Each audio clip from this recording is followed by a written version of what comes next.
आज का एपिसोड एक ऐसे तूफान की शुरुआत है जहां भरोसा टूटता है और रिश्ते बिखरने लगते हैं।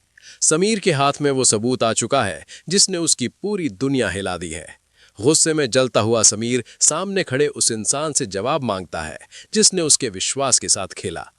हर सवाल के साथ समीर का दर्द और बढ़ता जाता है और सामने वाला इंसान खुद को बचाने की कोशिश करता है, लेकिन सच्चाई अब छुप नहीं सकती। तभी रिमझिम इस खतरनाक टकराव के बीच आ जाती है। उसकी आंखों में डर साफ दिखता है क्योंकि उसे एहसास हो जाता है कि बात अब सिर्फ बहस तक सीमित नहीं रहेगी। क्या रिमझिम इस टूटते रिश्ते को बचा पाएगी या समीर का गुस्सा सब कुछ खत्म कर देगा? कमरे में लाइट हल्की थी, लेकिन माहौल इतना भारी कि जैसे हर चीज थम सी गई हो। एक तरफ खड़ा था समीर, उसकी मुट्ठियां भिजी हुई थीं, आंखों में आग और दिल में तूफान। और दूसरी तरफ वो इंसान जिसके हाथ जंजीरों से बंधे हुए थे। उसकी कलाई पर लगी लोरी की बेड़ियां हर हलचल के साथ खनक रही थी, लेकिन नस्ली आवाज समीर के दिल में उठ रहे गुस्से की थी। अब बोल, समीर की आवाज गूंजी, क्या कहेगा तू अपने बचाव में?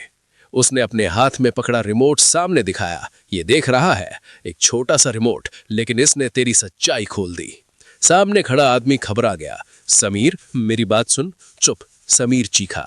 अब तेरी कोई बात नहीं सुननी मुझे। वो उसके और करीब आया, इतना करीब कि उसकी सांसें भी महसूस हो रही थीं। मैंने तुझ पर भरोसा किया, तुझे अपना समझा, और तूने। उसने जोर से उसकी कॉलर पकड़ ली। तूने मेरे साथ गद्दारी की। सामने खड़ा इंसान दर्द से कराह उठा। मैं मजबूर था समीर, उसने कांपती आवाज में कहा। मजबूरी? समीर हंसा, लेकिन वो हंसी खतरनाक थी। हर गुनहगार यही कहता है, मजबूरी थी। उसने उसे जोर से धक्का दिया। वो जमीन पर गिर पड़ा। जंजीरों की आवाज पूरे कमरे में गूंज उठी। तभी दरवाजे के बाहर खड़ी रिमझिम सब सुन रही थी। उसका दिल तेजी से धड़क रहा था। नहीं, ये बहुत गलत हो रहा है। वो खुद को रोक नहीं पाई। दरवाजा खोला और अंदर आ गए। समीर, उसकी आवाज कांप रही थी। ये तुम क्या कर रहे हो? समीर ने गुस्से में उसकी तरफ देखा। जो करना चाहिए था वही कर रहा हूं। रिमझिम उसकी तरफ बढ़ी। नहीं, ये तरीका नहीं है। हर बात का हल हिंसा नहीं होता।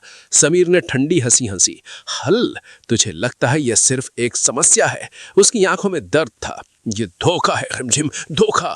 रिमझिम चुप हो गई। उसने उस आदमी की तरफ देखा जो जमीन पर गिरा हुआ था। सच क्या है? उसने धीरे से पूछा। सामने खड़ा इंसान रो पड़ा। मैंने जो किया वो मेरी गलती थी, लेकिन मैं अकेला नहीं हूं। ये सुनते ही समीर की आंखें सिकुड़ गईं। क्या मतलब? कमरे में सन्नाटा छा गया। हर कोई उस जवाब का इंतजार कर रहा था। मतलब इसमें और भी लोग शामिल हैं? ये सुनते ही समीर का गुस्सा और बढ़ गया। कौन है वो?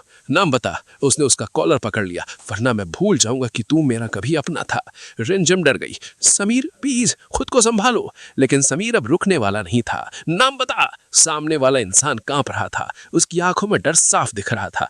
अगर मैंने नाम बताया तो वो लोग मुझे मार देंगे, समीर ने गुस्से में कहा। और अगर नहीं बताया तो मैं तुझे नहीं छोड़ूंगा। कमरे में तनाव अपने चरम पर था। रिमझिम अब रोने लगी। बस करो समीर, प्लीज, तुम ऐसे नहीं हो। तुम किसी को चोट नहीं पहुंचा सकते। समीर कुछ पल के लिए रुका। उसकी नजर रिमझिम पर पड़ी। उसकी आंखों में आंसू थे, और वही आंसू समीर के गुस्से को थोड़ा कम करने लगे। उसने धीरे से उस इंसान को छोड़ दिया और पीछे हट गया। कमरे में खामोशी छा गई, सिर्फ रिमझिम के रोने की आवाज और जंजीरों की हल्की खनक। समीर ने गहरी सांस ली, फिर धीरे से कहा, ठीक है। दोनों ने उसकी तरफ देखा। तू अभी नहीं बताएगा तो भी चलेगा, लेकिन सच छुपा नहीं रहेगा। उसकी आवाज अब शांत थी लेकिन खतरनाक। मैं खुद पता लगाऊंगा, और जब सच सामने आएगा तो किसी को नहीं छोड़ूंगा। सामने खड़ा इंसान डर से कांप गया। रिमझिम ने समीर का हाथ पकड़ लिया। प्लीज अब ये सब खत्म करो। समीर ने उसकी तरफ देखा। उसकी आंखों में डर था। खत्म? यह अभी शुरू हुआ है, उसने धीरे से कहा। अब खेल असली होगा। कैमरा धीरे धीरे समीर के चेहरे पर जाता है। उसकी आंखों में गुस्सा, दर्द और बदले की आग साफ दिख रही थी। दूसरी तरफ वो इंसान जो अब भी जंजीरों में बंधा था, डर के साए में बैठा हुआ था, और रिमझिम में दोनों के बीच खड़ी, टूटती हुई, डरती हुई, क्योंकि उसे एहसास हो चुका था कि अब जो होने वाला है वो सिर्फ एक लड़ाई नहीं बल्कि एक तूफान होगा।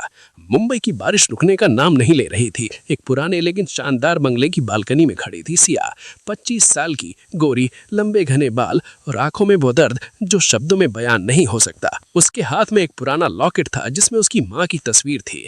आज से ठीक 5 साल पहले इसी बंगले में उसकी माँ की मौत हो गई थी, और उस मौत का जिम्मेदार था अग्रवाल परिवार का सबसे छोटा बेटा आर्यन अग्रवाल।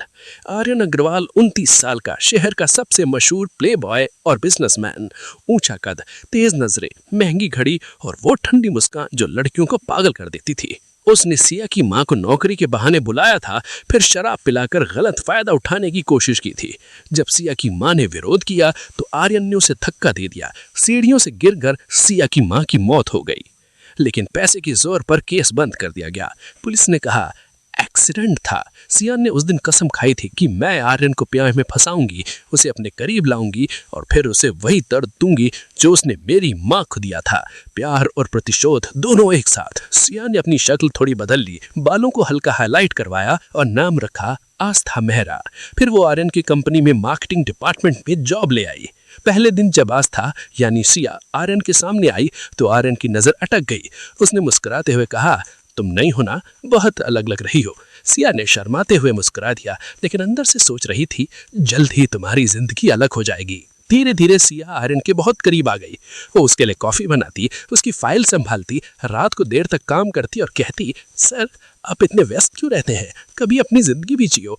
आर्यन जो कभी किसी लड़की को सीरियसली नहीं लेता था, इस बार फंस गया। सिया की मासूम तो आंखों में गहराई उसे खींच रही थी।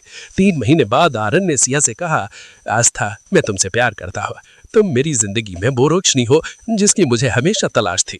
सिया ने आंखें झुकाकर कहा, मुझे भी आपसे बहुत लगाव हो गया है मतलब आर्यन ने सिया को प्रपोज कर दिया। पूरी फैमिली हैरान थी क्योंकि आर्यन पहले कभी किसी से शादी करने को तैयार नहीं हुआ था। शादी की तैयारी शुरू हो गई। शादी से 2 दिन पहले सिया ने अपनी असली योजना शुरू की। उसने पिछले 5 साल में जुटाए गए सबूत इकट्ठे किए, सीसीटीवी फुटेज, पुराने मैसेजेस और उस रात के गवाहों के बयान। उसने सब कुछ मीडिया और पुलिस को एनोनिमस तरीके से भेज दिया।